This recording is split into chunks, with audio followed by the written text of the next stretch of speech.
Hey guys, in this month's Historical Fiction 101, I'm going to be sharing with you books that have something to do with courtesans and royal mistresses.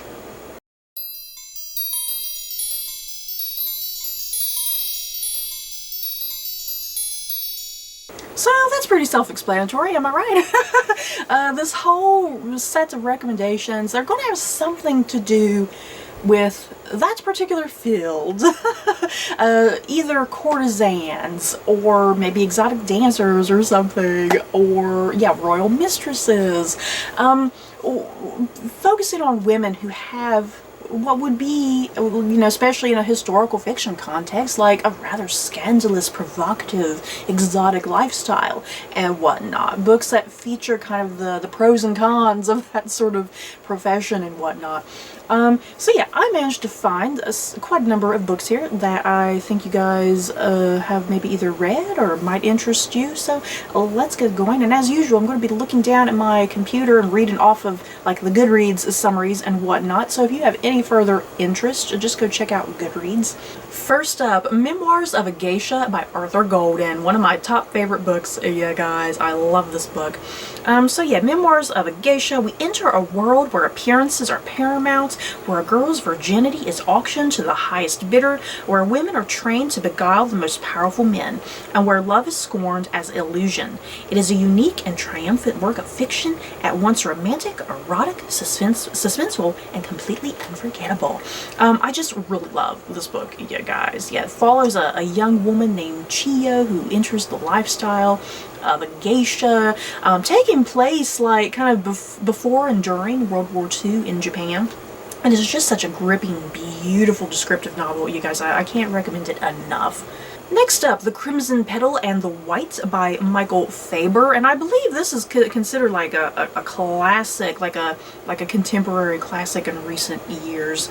So yeah, we follow a young woman who's 19 years old named Sugar, and she's a whore in the brothel of the terrifying Mrs. Castaway, and she yearns for a better life, and her ascent through the strata of 1870s London society offers us intimacy with a host of lovable, maddening, and superbly realized characters.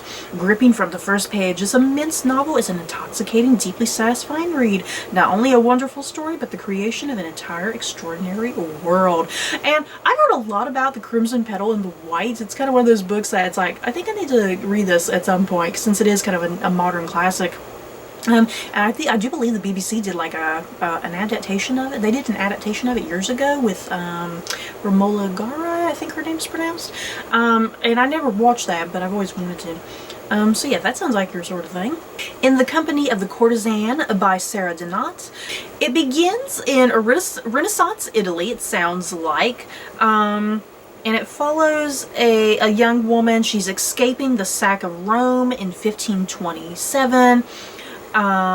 She's a courtesan. Her name is Fiammetta, and her traveling companion is a dwarf, and they head for Venice. And let's see, there's a long plot description here. I'm trying not to read the whole thing. With a mix of courage and cunning, they infiltrate Venetian society. Together they make the perfect partnership.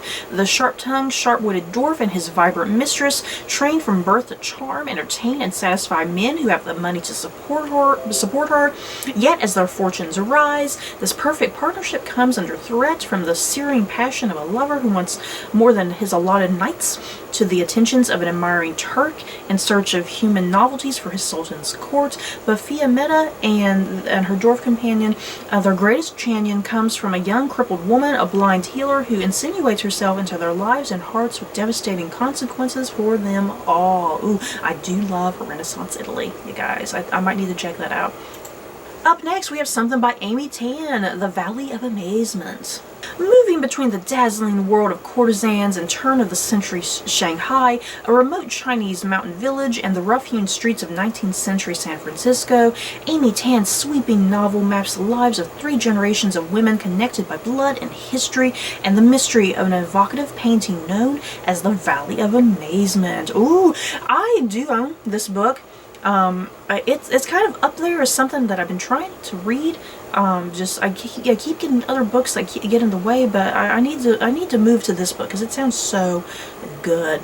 Yeah, 19th century in Shanghai, following the courtesan. It sounds great, you guys. And yeah, Amy Tan always just she is always amazing. Next up, Royal Harlots by Susan Holloway Scott. Taking place in London, 1660. Ready to throw off a generation of Puritan rule, all England rejoices when Charles Stuart returns to reclaim the throne. Among those welcoming him is young Barbara Villiers Palmer, a breathtaking royalist beauty whose sensuality and clever wit instantly captivate the handsome, jaded king. Though each is promised to another, Barbara soon becomes Charles's mistress and closest friend, and the uncrowned queen of his bawdy restoration court. Hell yes. Next up, The Darling's Trumpet by Gillian Bagwell. This is also another book. I feel like a lot of the next several books coming up are a lot of them having to do with like Royal Mistresses. From London's slums to its bawdy playhouses, The Darling's Trumpet transports the reader to the tumultuous world of 17th century England, charting the meteoric rise of the dazzling Nell Gwyn, who captivates the heart of King Charles II and becomes one of the century's most famous courtesans. Sounds great. Title of this one says it all, Royal Mistress by Anne Easter Smith. Jane Lambert, the quick-witted and alluring daughter of a silk merchant, is 22 and still unmarried. When Jane's father finally finds her a match, she's married off to the dull, older silk merchant William Shore, but her heart belongs to another. Marriage doesn't stop Jane Shore from flirtation. However, and when the king's chamberlain and friend, Will Hastings, comes to her husband's shop, Will knows his king will find her irresistible. Edward IV has everything: power, majestic bearing, superior military leadership, a sensual nature, and charisma. And with Jane as his mistress, he also finds true happiness. But when his hedonistic tendencies get in the way of being the strong leader England needs, his life, as well as that of Jane Shore and Will Hastings, hang in the balance. And yeah, this book, focusing on one of Edward IV's mistresses, I think kind of maybe his only primary mistress, if I'm not mistaken, because I think she's kind of the main one. Yeah, during the War of the Roses. And yeah, that sounds great. I do love all things War of the Roses. Next up, you guys like the Borgias? We got The Serpent and the Pearl by Kate Quinn, and this is actually book 1 in the Borgia Chronicles duology. I do believe it's just 2 books. So yeah. Rome, 1492. The holy city is drenched with blood and teeming with secrets. A pope lies dying and the throne of God is left vacant. A prize awarded only to the most virtuous or the most ruthless. The Borgia family begins its legendary rise, chronicled by an innocent girl who finds herself drawn into their dangerous web. Vivacious Giulia Farnese has floor-length golden hair and the world at her feet, beauty, wealth, and a handsome young husband. But she is stunned to discover that her glittering marriage is a sham, and she is to be given as a concubine to the ruthless, charismatic Cardinal Borgia, Spaniard, sensualist, candidate for pope, and passionately in love with her. And yeah, that's kind of the main thing. There's a bunch of other characters that are kind of the main stars of this book as well. But yeah, the bulk of it is focused on Giulia Farnese, who was kind of known as a mistress for Rodrigo Borgia, you guys. And I do love Giulia Farnese. She's a fascinating woman. Next up, The Other Boleyn Girl by Philippa Gregory. And yeah, this is when Mary Boleyn comes to court as an innocent girl of 14, she catches the eyes of Henry VIII. Henry VIII, yeah. Dazzled, Mary falls in love with her golden prince and her growing role as an official queen. However, she soon realizes just how much she is a pawn in her family's ambitions. And as the king's interests begin to wane, and she is forced to step aside for her best friend and rival, her sister Anne. Then Mary knows that she must defy her family and her king and take fate into her own hands. The Other Boleyn Girl is like one of my top favorites when it comes to Philippa Gregory. You guys, yeah, about the two Boleyn sisters, their rivalry, their passion for Henry VIII and whatnot. I freaking love it.